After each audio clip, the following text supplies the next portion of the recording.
assez, hein? Vous avez assez de cette bande de racailles. On va vous en débarrasser. Théo, c'est un jeune qui avait toujours été connu pour un comportement exemplaire.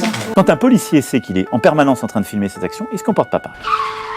Salut à tous et bienvenue sur la chaîne Touche pas à mon flic. Aujourd'hui, des révélations explosives sur l'affaire Zecler. Toujours et encore. J'affirme, oui j'affirme que le journaliste David Perrotin a menti. J'affirme que Michel Zecler a menti également. Et pire, j'affirme que dans la vidéo extérieure de l'interpellation de Zecler, le site Loopsider a fait appel à un faux témoin. Et tout ça, je vous le prouve maintenant. 20 minutes. 20 minutes de tabassage en règle, d'une violence inouïe. Ouais, là, c'est là qu'ils m'ont sorti et je m'en prends plein. Franchement, honnêtement, je m'en prends plein, en fait, là. Et je comprends quand il a déclaré, parce que moi j'ai appris ça hier soir, quand il a déclaré si je voulais pas me mettre par terre parce qu'il m'aurait peut-être tué. Pourquoi j'affirme que David Perrotin est un menteur? La vidéo intégrale, dans le local, fait 13 minutes d'après Loopsider. C'est écrit là en gros. Puisqu'elle est accélérée, on ne peut pas vraiment savoir combien elle fait, mais on va leur faire confiance. On va dire qu'elle fait 13 minutes. C'est la vidéo intégrale dans le local, de l'entrée de Zecler jusqu'à sa sortie. Alors pourquoi, sur la vidéo qui a fait le buzz, avec des millions de vues, monsieur Perrotin, vous dites ça? Les vidéos que Loopsider s'est procurées, plus de 20 minutes tirées de la vidéosurveillance du local. La vidéo entière dans le local fait plus de 20 minutes. Ce n'est plus 13 minutes. Ça démontre, et c'est factuel, que vous avez menti. Menti pour en rajouter. Vous êtes un menteur, monsieur Perrotin. Quand on en rajoute, c'est que tout n'est pas clair. D'ailleurs, dans votre article sur Mediapart, vous reconnaissez avoir accéléré les moments creux. Donc il y a des moments creux. Vous êtes pris la main dans le pot de confiture. Vous vous contredisez, vous ne savez plus comment retomber sur vos pieds. Vous êtes un menteur, monsieur Perrotin. Pourquoi j'affirme que Zecler est un menteur? Monsieur Zecler, vous commentez la vidéo extérieure et vous dites ça. Ouais, là, c'est là qu'ils m'ont sorti et je m'en prends plein. Franchement, honnêtement, je m'en prends plein, en fait, là. À ce moment-là, oh là là, je me prends des coups de tous les côtés. Vous vous en prenez plein, là? Plein? Vous prenez des coups? Voyons si vous en prenez plein, comme vous le dites. Regardez la vidéo, pas un coup n'est porté. Ah si, pardon, un coup de pied pour tenter de le mettre au sol. Regardez même ce policier qui veut donner un coup de matraque, mais qui ne le fait pas. Et il a raison, ça serait un coup illégitime. Monsieur Zecler ment, il n'en prend pas plein à ce moment-là. Pourquoi en rajoute-t-il? Je vais vous le dire pourquoi il ment. Nous sommes à nouveau devant une rébellion caractérisée. Il refuse d'aller au sol. Les policiers crient au sol, au sol. Il se tient à la voiture.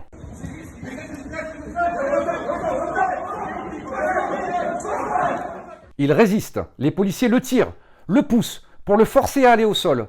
Ils utilisent la force strictement nécessaire pour l'interpeller. Les images prouvent que c'est une rébellion, mais même Zecler le confirme, écoutez. Et vous dites à un moment, je veux rester absolument debout, parce que si je me mets à terre, j'ai peur de plus jamais me relever.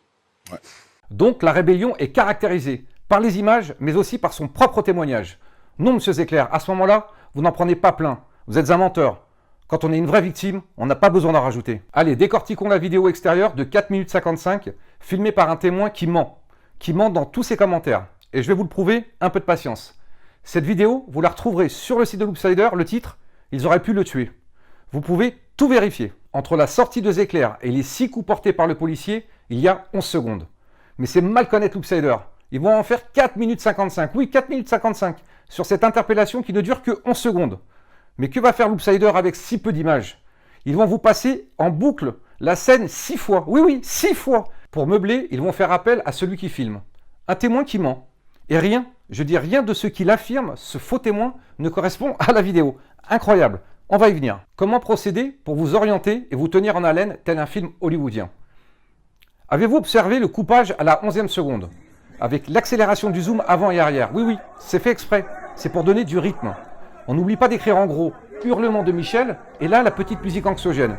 Et on repasse une seconde fois la même scène. Cette vidéo est un cas d'école de manipulation. Des professionnels du montage me l'ont confirmé. On va se concentrer sur la seule partie de violence. Un policier porte 6 coups à Zecler. La question, ces coups sont-ils légitimes ou illégitimes? Je vais tenter d'y répondre avec mes yeux de policier. On doit procéder à un menottage. On voit bien que Zecler ne se laisse pas faire. Quand un individu est au sol et met ses mains à l'intérieur, ce qui est courant dans nos interpellations, vous ne pouvez pas le menotter. On pourrait passer sur un étranglement, mais dangereux, car Zecler, ne l'oublions pas, est de forte corpulence. Il a pris de la bombe lacrymogène, et en plus il doit être essoufflé, donc je pense que c'est beaucoup mieux de passer sur une autre stratégie d'interpellation. Donc la méthode du policier est de porter des coups sur les flancs. Par réflexe, Zecler protège la zone qui prend les coups et par conséquent va donner le coude et le menottage peut être effectué tout simplement. Attention, ce n'est qu'une hypothèse puisque je n'ai pas accès à la procédure et on ne voit pas sur la vidéo où sont portés les coups. Là, vous ne remarquez rien? Pourquoi on coupe? Pourquoi on coupe? On a un super angle, on voit mieux que sur l'autre vidéo. Pourquoi vous coupez, Loopsider? Peut-être allons-nous voir que les coups sont portés sur les flancs et non à la tête, comme vous l'affirmez.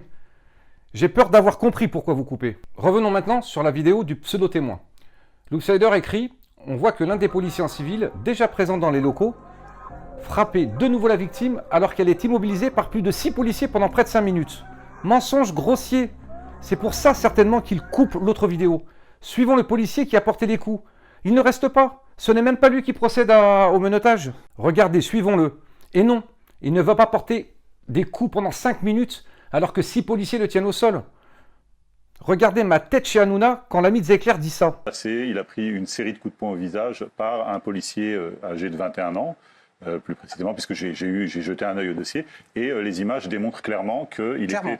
Voilà, et il y avait une vingtaine de policiers autour qui n'ont absolument pas réagi à ce moment-là. C'est bien, vous allez lancer ma deuxième émission, parce qu'on fait justement la deuxième émission sur la deuxième vidéo. Donc lui, il va encore plus loin. Il dit comme Perrotin que les coups sont portés au visage. Aucune image le montre. Et qu'il prend des coups alors qu'il est menotté. Faux, archi faux. Il était menotté au sol et il a pris une série de coups de poing au visage alors qu'il était menotté au sol. Donc il n'y avait pas de violence légitime à ce moment-là. Vous avez une super belle vue. Bah, attendez. À ce moment, je souris, car je savais que c'était faux et que j'allais le prouver aujourd'hui. Nous sommes bien d'accord, mes détracteurs? Qui voit où sont portés les coups? Personne. Donc moi, je pense que c'est sur les flancs. Mais je n'affirme rien. Pourquoi Perrotin et le faux témoin affirment que c'est au visage? Vous voyez la différence entre une personne qui cherche la vérité et une personne qui fabrique sa vérité? Nous arrivons au fameux faux témoin qui filme et qui commente ce qu'il voit. Le grand final. J'entendais sortez, dernière sommation, après on tire. Pardon? Mais jamais les policiers ont dit dernière sommation, après on tire. Vous pouvez vérifier sur toutes les vidéos. On l'a fait. Il est à genoux et il lui met à peu près 7 coups de poing sur le visage direct. Vous avez bien écouté? Zecler est à genoux. On ne le voit pas dans la vidéo. Comment peut-il le voir puisque c'est lui qui filme? Il lui met 7 coups de poing à peu près sur le visage, direct. On ne le voit pas non plus dans la vidéo que c'est au visage. Le flic, il a tellement tapé fort qu'il avait mal à la main. Et donc après, lui, il se plaignait qu'il avait mal à la main. Le flic, il a tellement tapé fort qu'il se plaignait qu'il avait mal à la main. Qu'est-ce qui lui permet de dire ça? Il se plaint à qui? Il a dû comprendre à un moment donné qu'il avait fait trop de conneries parce qu'il s'est mis lui-même sa capuche sur la tête. Donc là, le témoin médium dit que le policier a dû comprendre qu'il avait fait trop de conneries parce qu'il s'est mis lui-même sa capuche sur la tête. Donc on va suivre le policier incriminé. Le policier ne met jamais sa capuche sur la tête. Là, c'est factuel. Résumons les déclarations du témoin. Sortez, dernière sommation, après on tire. Faux. Il porte 7 coups au visage direct. Faux. Ce n'est pas sur la vidéo, comment peut-il l'affirmer puisque c'est lui qui filme? Il est à genoux. Faux. On ne voit toujours pas sur la vidéo. Il a mal à la main. Faux. Loopsider, qui a eu accès à la procédure, aurait-il informé les témoins qu'un policier était blessé à la main? Il sait qu'il a fait une connerie? Faux. Ou alors il est entré dans le cerveau du policier. Il met sa capuche? Faux. Les images sont formelles. Ce témoin dit faux sur l'intégralité des images que l'on voit. L'intégralité. C'est lui qui filme et tout est faux. Et en plus, il va en rajouter. Écoutez. Mais sans déconner, quoi. Aujourd'hui, avec du recul, quand on sait qui c'est, et je comprends quand il a déclaré, parce que moi j'ai appris ça hier soir, quand il a déclaré si je voulais pas me mettre par terre. Vous avez bien écouté? Et quand on sait qui c'est? Ah oui, le témoin connaît Zecler. Et il ne voulait pas se mettre par terre, je comprends. Ah, enfin une vérité. Le témoin confirme que Zecler ne voulait pas se mettre à terre. Nouvelle confirmation de la rébellion caractérisée. Peut-être la seule chose de vrai que dit ce témoin. Et là, petite musique qui va à la fin, mais vous remarquerez que le policier incriminé n'a toujours pas de capuche sur la tête. Donc voilà les preuves que les déclarations du témoin qui filme ne sont pas en corrélation avec ce qu'on voit ou ce qu'on entend. Cette vidéo, comme la première, sera transmise à Monsieur le procureur de la République suite à la plainte déposée par le syndicat, mon syndicat France Police Policiers en colère, pour l'infraction d'altération d'un document privé afin de faire obstacle à la manifestation de la vérité, en espérant que tous les protagonistes, monteurs, réalisateurs, journalistes et témoins soient entendus. Je demande à mes détracteurs de demander à Loopsider de mettre en ligne toutes les vidéos, sans montage, puisqu'ils ne l'ont toujours pas fait alors que je l'ai demandé dans la précédente vidéo. Et surtout la fin de l'interpellation et le monotage. Touche pas à mon flic a été créé pour ça, pour donner la contradiction médiatique. Notre enquête n'est que médiatique, aucunement judiciaire.